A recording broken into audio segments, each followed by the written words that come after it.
ആവേശത്തിലാഴ്ത്തിയ അർജന്റീനൻ ദേശീയ football ടീമിന്റെയും super താരം Lionel മെസ്സിയുടെയും സന്ദർശനം മുടങ്ങിയതിനെ തുടർന്ന് കായിക മന്ത്രി വി അബ്ദുറഹ്മാൻ കടുത്ത അമർഷത്തിലാണ്. ടീമിനെ സംസ്ഥാനത്ത് എത്തിക്കാൻ കഴിയാത്തതിന്റെ കുറ്റം മാധ്യമ സ്ഥാപനങ്ങളുടെ മേൽ ചാരി രക്ഷപ്പെടാനാണ് മന്ത്രി ശ്രമിക്കുന്നതെന്ന ആരോപണം ശക്തമാണ്. തനിക്കെതിരെ ഉയരുന്ന വിമർശനങ്ങൾ മറികടക്കാൻ മന്ത്രി മാധ്യമങ്ങൾക്കെതിരെ തിരിയുന്നതോടെ വിവാദം പുതിയ തലങ്ങളിലേക്ക് കടക്കുകയാണ്.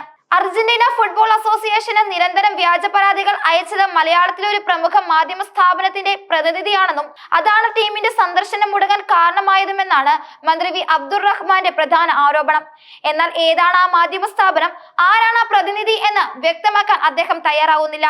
ഇത് മാനനഷ്ട കേസ് ഭയന്നാണെന്ന് രാഷ്ട്രീയ നിരീക്ഷകർ വിലയിരുത്തുന്നു. ധൈര്യമുണ്ടെങ്കിൽ തെളിവുകൾ സഹിതം ആ സ്ഥാപനത്തിന്റെ പേര് പരസ്യമാക്കാനുള്ള വെല്ലുവിളിയാണ് നിലവിൽ ഉയരുന്നത്.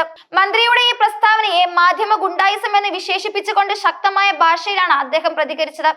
വ്യാജ വാർത്തകൾ സൃഷ്ടിക്കുകയും അതിന്മേൽ വിശദീകരണം തേടി മന്ത്രി പങ്കെടുക്കുന്ന പരിപാടികളിൽ കുഴപ്പമുണ്ടാക്കാൻ ശ്രമിക്കുകയും ചെയ്യുന്നത് ജനാധിപത്യപരമായ മാധ്യമ പ്രവർത്തനമല്ലെന്ന് അദ്ദേഹം ആരോപിച്ചു.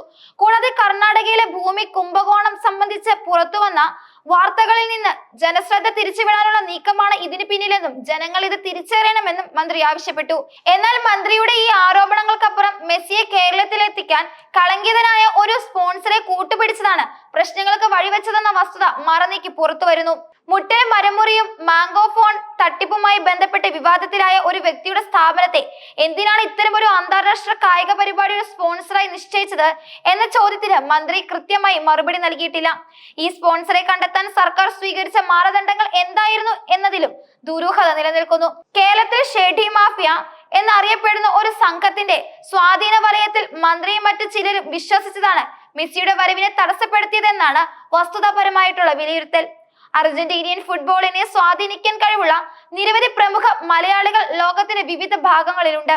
അവരുടെ സഹായം തേടിയിരുന്നുവെങ്കിൽ ടീമിനെ സംസ്ഥാനത്ത് എത്തിക്കാൻ സാധിക്കുമായിരുന്നു എന്നും ഈ നീക്കത്തിന് പിന്നിൽ വൻ സാമ്പത്തിക താല്പര്യങ്ങൾ ഒളിച്ചു വെച്ചിട്ടുണ്ടെന്നുമാണ് ആരോപണം ഉയരുന്നത്. അടിസ്ഥാന സൗകര്യക്കുറവാണ് അർജന്റീന ടീം കേരളത്തിലേക്ക് വരാതിരിക്കുന്നതിന്റെ പ്രധാന കാരണം, അല്ലാതെ മാധ്യമങ്ങളുടെ ഇമെയിൽ അല്ലെന്നും ഇത് മന്ത്രിക്ക് ഇനിയും മനസ്സിലാകുന്നില്ലെന്നും വിമർശകർ ചൂണ്ടിക്കാട്ടുന്നു. കളമശ്ശേരിയിലെ കലൂർ ജവഹർലാൽ നെഹ്റു അന്താരാഷ്ട്ര സ്റ്റേഡിയത്തിൽ കളി നടത്താനാണ് തീരുമാനിച്ചിരുന്നത്. എന്നാൽ ഇതിന്റെ നവീകരണത്തിന്റെ ഭാഗമായി സ്റ്റേഡിയത്തിന് പുറത്തുള്ള മരങ്ങളടക്കം വെട്ടിമാറ്റി. കളി നടക്കുന്നത് ഗ്രൗണ്ടിനുള്ളിലെ പുൽമൈതാനത്തിലായിരിക്കെ ഗ്രൗണ്ടിന് പുറത്തെ മരം മുറിച്ചത് എന്തിനാണെന്ന ചോദ്യത്തിന് ഉത്തരം നൽകാൻ ആർക്കും സാധിച്ചിട്ടില്ല. ഇതും ദുരൂഹത വർദ്ധിപ്പിക്കുന്നു. വിവാദങ്ങൾ ശക്തമായതോടെ അർജന്റീന ഫുട്ബോൾ ടീമിന്റെ കേരള സന്ദർശന രീതിയും മറ്റും വന്നതിനെ തുടർന്ന് ചില കേന്ദ്രങ്ങൾ പ്രചരിപ്പിക്കുന്ന വാർത്തകൾ വസ്തുത വിരുദ്ധമാണെന്നും മന്ത്രി വി അബ്ദുറഹ്മാന്റെ ഓഫീസ് പ്രസ്താവന ഇറക്കി. കൊച്ചി ജവഹർലാൽ നെഹ്റു അന്താരാഷ്ട്ര സ്റ്റേഡിയം നവീകരിക്കുന്നതിന് പകരമായി സ്പോൺസർക്ക് സ്റ്റേഡിയത്തിന്മേൽ അവകാശം അനുവദിച്ചുവെന്ന തരത്തിൽ നടക്കുന്ന പ്രചാരണം ദുരുദ്ദേശപരമാണ്. നവംബർ 30 കഴിഞ്ഞാൽ സ്റ്റേഡിയത്തിന്മേൽ ഒരവകാശവും സ്പോൺസർക്ക് നൽകിയിട്ടില്ലെന്നും തങ്ങളുടെ ഉടമസ്ഥയിലുള്ള സ്റ്റേഡിയം ആർക്കും കൈമാറാൻ തീരുമാനിച്ചിട്ടുമില്ലെന്ന് GCDA ചെയർമാൻ വ്യക്തമാക്കിയിട്ടുണ്ടെന്നും മന്ത്രി പറഞ്ഞു. സംസ്ഥാന സർക്കാരിന്റെ ക്ഷണപ്രകാരമാണ് അർജന്റീന ടീം സൗഹൃദ മത്സരത്തിന് സന്നദ്ധത അറിയിച്ചത്. ആദ്യം സ്പോൺസറായി നിശ്ചയിച്ചവർ വ്യവസ്ഥ പാലിക്കാത്തതിനെ തുടർന്ന് പിന്നീട് താല്പര്യം അറിയിച്ച റിപ്പോർട്ട് ബ്രോഡ്കാസ്റ്റിംഗ് കമ്പനിയെ നിശ്ചയിക്കുകയായിരുന്നു. അവർ അർജന്റീന ഫുട്ബോൾ ഫെഡറേഷനുമായി കരാറിൽ ഏർപ്പെട്ടു. മത്സരവുമായി ബന്ധപ്പെട്ട എല്ലാ സാമ്പത്തിക ബാധ്യതയും സ്പോൺസറാണ് വഹിക്കേണ്ടത് എന്ന് വ്യക്തമാക്കി സർക്കാർ ഉത്തരവിട്ടിട്ടുണ്ടെന്നും മന്ത്രിയുടെ ഓഫീസ് വിശദീകരിക്കുന്നു. നവീകരണത്തിന്റെ ഭാഗമായി സ്റ്റേഡിയത്തിൽ ഏർപ്പെടുത്തുന്ന സൗകര്യങ്ങൾ തുടർന്ന് നടക്കുന്ന എല്ലാ മത്സരങ്ങൾക്കും ഉപയോഗിക്കാം. GCDAക്കോ സർക്കാരിനോ യാതൊരു സാമ്പത്തിക ബാധ്യതയും ഇല്ലാതെ സ്റ്റേഡിയം നവീകരിക്കുകയും ചെയ്യുമെന്നും മന്ത്രി കൂട്ടിച്ചേർത്തു.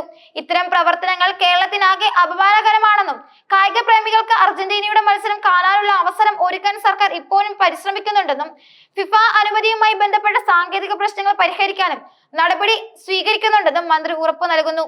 എന്നാൽ കളങ്കിതരായ സ്പോൺസർമാരെ ഒഴിവാക്കാതെയും നടപടിക്രമത്തിലെ ദുരൂഹത നീക്കാതെയും മന്ത്രി നടത്തുന്ന പ്രതിരോധ നീക്കങ്ങൾ വിമർശനങ്ങളുടെ ആക്കം കൂട്ടുകയാണ്. CPM-നുള്ളിൽ പോലും ഈ നീക്കങ്ങളോട് അതൃപ്തിയുണ്ടെന്നാണ് സൂചന വരുന്നതും.